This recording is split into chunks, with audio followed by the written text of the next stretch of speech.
నేటి నుంచి ఏపీలో రిజిస్ట్రేషన్ ఛార్జీలు పెరగనున్నాయి. కొత్త మార్కెట్ వాల్యూ ప్రకారం ప్రభుత్వం ధరలు నిర్ణయించింది. వ్యవసాయ భూములు, నివాస గృహాలు, వ్యాపార సముదాయాలు ఇలా అన్నింటిపై రిజిస్ట్రేషన్ ఛార్జీలను ఏపీ ప్రభుత్వం పెంచింది. ఇందుకు సంబంధించిన మరింత సమాచారం తూర్పు గోదావరి జిల్లా రిజిస్టర్ ఆర్ సత్యనారాయణతో మా ప్రతినిధి గణేష్ మరింత సమాచారం అందిస్తారు.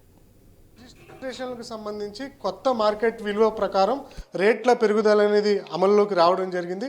ఇదే క్రమంలో ఆయా ధరలు ఎలా ఉండబోతున్నాయి అంటే ఇటు అగ్రికల్చర్కి సంబంధించి, నివాసాలకు సంబంధించి, వాణిజ్యాలకు సంబంధించి ఈ ధరల పెరుగుదల ఎలా ఉంది అని తెలుసుకునే ప్రయత్నం చేద్దాం. మనతో పాటు తూర్పుగోదావరి జిల్లా రిజిస్ట్రార్ ఆర్ సత్యనారాయణ గారు మనతో ఉన్నారు. ఆయన అడిగి మరిన్ని విషయాలు తెలుసుకునే ప్రయత్నం చేద్దాం.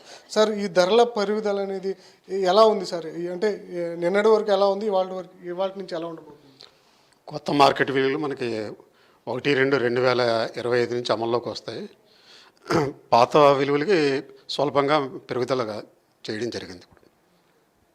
అంటే భూముల మీద ఎంత ప్రాతిపదికన ఉండదు సార్? ఎంత సార్? 5% నుంచి 20% వరకు పెంపుదల జరిగింది.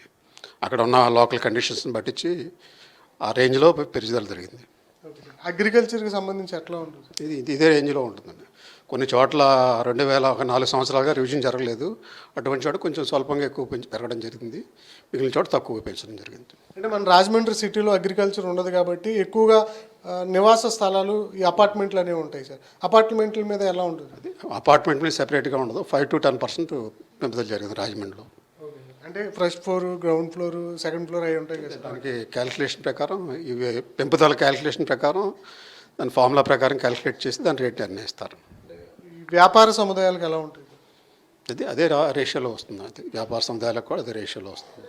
ఇప్పుడు అపార్ట్మెంట్లతో పోలిస్తే ఈ రేకుల షెడ్లు, పెంకిటిలు ఉంటాయి కదా సార్, వాటి మీద స్ట్రక్చర్ రేట్స్ గవర్నమెంట్ నిర్ధారిస్తారు. నిర్ధారించిన గవర్నమెంట్ రేట్ల ప్రకారం అమలు చేస్తారు. ఎలా ఉంటుంది అనుకోవచ్చు సార్? సామాన్యులకు అందుబాటులోనే ఉంటాయి? సామాన్యులకు అందుబాటులోనే ఉంటుంది, ఇబ్బంది ఏమి ఉండదు. ఓకే. అంటే గత ప్రభుత్వం వేరు, ఇప్పుడు కూటమి ప్రభుత్వంలో మొదటిసారి ఛార్జీలు పెరుగుతున్నాయి కదా సార్. దాని మీద మీకు రిజిస్టర్ కార్యాలయాలకు వచ్చే ప్రజల నుంచి ఎలాంటి అభిప్రాయాలు వస్తాయి? అందరూ రిజిస్ట్రేషన్ చేసుకుంటున్నారు. అందరూ సంతృప్తికరంగానే ఉన్నారు, ఇబ్బంది ఏం లేదు. అంటే ఈ పెరుగుతున్న సందర్భంలో ఎక్కువ మంది క్యూ కడుతున్నారు సార్ ఎక్కువ రిజిస్ట్రేషన్ చేయించుకోవడానికి. ఎలా ఉంది రిజిస్టర్ కార్యాలయాలు తాకిడి? అంటే రేట్లు పెరుగుతున్నాయి కాబట్టి రేపటి నుంచి కొత్త రేట్లు అమల్లోకి వస్తాయి కాబట్టి పెండింగ్ ఏమన్నా ఉన్నట్టయితే అందరూ చేయించుకోవడానికి ముందుకు వచ్చి చేయించుకుంటున్నారు. దానివల్ల కొంచెం రష్ ఉంటుంది. రష్ ఆఫ్ అంటే కొన్ని చోట్ల సర్వర్లు ఏమైనా ఇబ్బంది అవుతాయి? సర్వర్ ఇబ్బంది ఏం లేదు. టెంపరీ ఏమైనా ఉంటే రెక్టిఫై చేస్తున్నారు. ఎక్కువగా రిజిస్ట్రేషన్లు అవుతున్నాయి కదా సార్, చాలామంది వస్తున్నారు. దీనివల్ల ఆదాయం పెరుగుదల, గవర్నమెంట్కి ఆదాయం పెరుగుతుంది. అంటే ఇప్పుడు మళ్ళీ పెరిగిన తర్వాత తగ్గే అవకాశం ఉంటుందంటారు రిజిస్ట్రేషన్? ఒకసారి అయిన తర్వాత మళ్ళీ నెక్స్ట్ రివిజన్ వరకు అదే రేట్లు అమలు వస్తాయి.